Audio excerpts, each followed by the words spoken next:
Saudara dan saudari sekalian yang saya hormati, saya senang sekali bertemu dengan Anda sekalian melalui channel YouTube kita, channel Sayangko. Saya baru saja membaca sejumlah berita yang berkaitan dengan pendirian dan peresmian Museum Holocaust di Minahasa, Sulawesi Utara. Museum ini didirikan oleh seorang rabi keturunan Yahudi berkewarganegaraan Indonesia. Museum ini diresmikan pada tanggal 27 Januari bertepatan dengan Hari Peringatan Holocaust Internasional. Dalam peresmian museum ini dihadiri oleh berbagai kalangan, tidak main-main. Duta Besar Jerman di Indonesia adalah salah satu peserta yang menghadiri peresmian museum ini, termasuk juga pemerintah provinsi dan kabupaten di Sulawesi Utara. Tetapi pendirian dan peresmian museum ini tidak direspon secara positif oleh semua pihak di Indonesia, karena banyak pihak juga yang menolak pendirian dan peresmian Museum Holocaust itu sendiri. Tentu saja pihak yang menerima maupun menolak mempunyai argumennya masing-masing. Perbedaan sikap, perbedaan pandangan seperti ini harus kita hargai. Tetapi sesungguhnya banyak orang yang belum mengetahui apa itu Holocaust. Pada prinsipnya, Holocaust merupakan sebuah peristiwa pembantaian atau boleh disebut semacam genocide yang dilakukan oleh Adolf Hitler terhadap orang Yahudi pada Perang Dunia Kedua.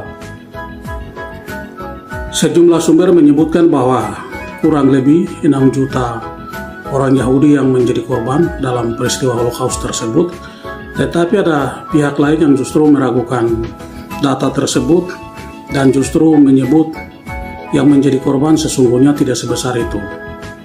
Bahkan sejumlah kalangan justru menyebut hanya sekitar ratusan ribu orang saja yang menjadi korban dalam Holocaust itu sendiri.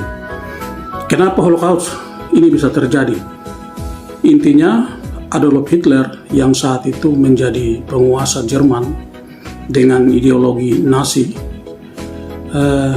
punya kebencian, punya dendam tersendiri terhadap orang Yahudi, dan karena itu beliau melakukan pembantaian secara besar-besaran terhadap orang-orang Yahudi. Hal ini kemudian menimbulkan semacam duka yang mendalam dan berkepanjangan bagi sejumlah kalangan hingga pada saat ini. Dan untuk mengenang itu semua, maka pendirian museum seperti yang dilakukan di Minahasa ini dianggap sesuatu yang sangat penting. Tetapi bagi orang lain yang anti atau meragukan dan tidak mempercayai dengan peristiwa Holocaust, dan juga pihak yang memang selama ini cenderung bermusuhan atau tidak menyukai orang Yahudi dan keberadaan negara Israel, justru menganggap Holocaust ini semacam sebuah rekayasa atau semacam sebuah sandiwara yang diciptakan untuk menarik perhatian dan rasa ibah dari dunia internasional terhadap orang Yahudi. Apapun sikap kita terhadap Holocaust, pada prinsipnya peristiwa-peristiwa besar dan orang-orang besar selalu melahirkan kontroversi yang besar. Karena itu Holocaust tentu saja melahirkan kontroversi yang besar, dan itu terus-menerus akan menjadi semacam polemik yang berkepanjangan. Tidak hanya berakhir pada saat ini, tetapi juga bisa menjadi semacam sesuatu yang diperdebatkan, mungkin akan berakhir setelah dunia ini kiamat. Sebagai perbandingan atau contoh, di Indonesia katakanlah seperti PKI. Peristiwa PKI itu sendiri sampai sekarang masih menjadi sesuatu yang sangat kontroversial. Sebagian orang berpandangan bahwa pihak pemerintah lah yang mendesain atau merekayasa peristiwa PKI, sementara pihak pemerintah dan terutama pihak Tentara Nasional Indonesia justru merasa PKI lah yang terlibat dalam peristiwa PKI yang menyebabkan banyak orang yang berguguran dari kedua belah pihak, yang tentu saja sama dengan Holocaust, jumlahnya pun masih kontroversi. Jadi tidak ada kesepakatan jumlah yang menjadi korban hingga pada saat sekarang ini. Peristiwa semacam ini tentu saja akan terus menjadi sesuatu yang sangat kontroversial, sekalipun dilakukan penelitian secara mendalam oleh pihak-pihak yang katakanlah independen dan memperoleh hasil yang objektif pun, kedua belah pihak yang biasanya berseberangan pendapat dalam peristiwa-peristiwa semacam ini, apapun alasannya, tidak akan pernah menerima hasil-hasil penelitian yang bisa dipertanggungjawabkan secara ilmiah. Kembali kepada pendirian museum di Sulawesi Utara, pada prinsipnya saya berpendapat begini. Yang pertama, adanya museum ini di Indonesia sebenarnya tidak mempunyai pengaruh yang signifikan bagi pihak yang menolak maupun pihak yang menerima. Pihak yang menolak tentu saja punya alasan karena cenderung selalu bermusuhan dengan orang Yahudi dan tidak menerima keberadaan negara Israel sekarang. Tetapi pihak yang menerima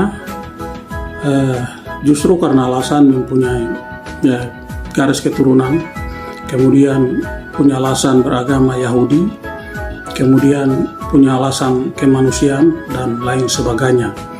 Tetapi ada satu hal yang bisa kita petik dari keberadaan museum semacam ini adalah museum ini kita jadikan semacam tempat untuk kita belajar.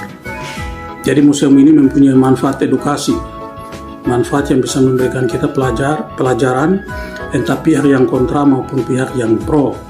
Katakanlah pihak yang pro, dengan museum ini kita bisa belajar lebih jauh berkaitan dengan masalah Holocaust, dengan mengunjungi museum itu, kemudian melihat foto-foto misalnya, dokumen-dokumen dan lain sebagainya, mendapat penjelasan dari orang yang bertugas di museum itu.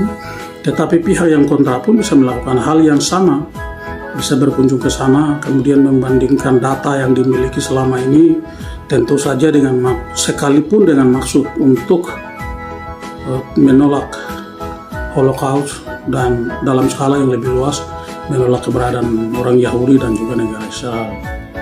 Jadi saudara-saudara sekalian, saya kira museum semacam ini janganlah ditanggapi dengan cara-cara yang tidak bijaksana, tidak rasional. Kita menanggapi justru dengan mengandalkan perasaan yang berlebihan, itu justru akan menimbulkan atau melahirkan sikap yang tidak objektif, tidak rasional, dan itu tidak mendidik.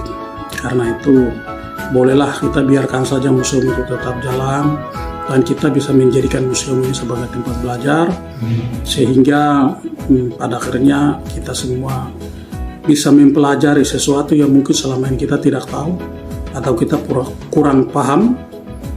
Dan dengan adanya museum ini kita bisa lebih memahami, sehingga bisa mendudukan peristiwa Holocaust itu pada posisi yang sesungguhnya.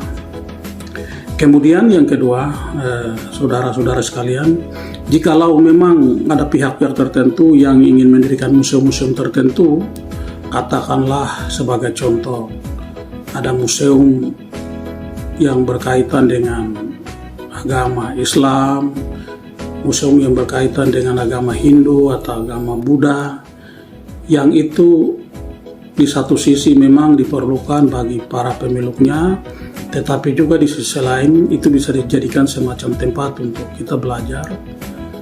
Kalau itu dimungkinkan untuk didirikan di Indonesia, silakan didirikan saja, tidak ada masalah. Jadi hal-hal semacam ini kita jadikan semacam tempat untuk kita belajar. Ya, itu hal yang kedua. Kemudian hal yang ketiga, saudara-saudara sekalian, perbedaan pendapat semacam ini harus kita terima sebagai hal yang wajar saja. Jangan hal ini menimbulkan perasaan saling membenci atau bermusuhan satu sama lain. Kita menanggapi hal semacamnya secara wajar saja, sekalipun kita mempunyai pandangan yang berbeda, agama yang berbeda, bisa pro dan kontra terhadap sesuatu, tetapi kita disatukan karena rasa kemanusiaan kita yang sama sebagai sesama manusia, tetapi juga kita disatukan oleh satu kewarganegaraan kita sebagai orang Indonesia. Karena itu, saudara-saudari sekalian, marilah kita menyambut museum ini dengan santai saja. Dan saya sendiri justru merasa penasaran dengan adanya sikap pro dan kontra semacam ini, dan saya berharap suatu saat nanti saya bisa berkunjung ke museum itu. Minimal saya setidaknya bisa mempelajari sedikit, menambah wawasan saya berkait dengan Holocaust. Walaupun saya sudah sangat banyak membaca buku yang berkaitan dengan Holocaust ini.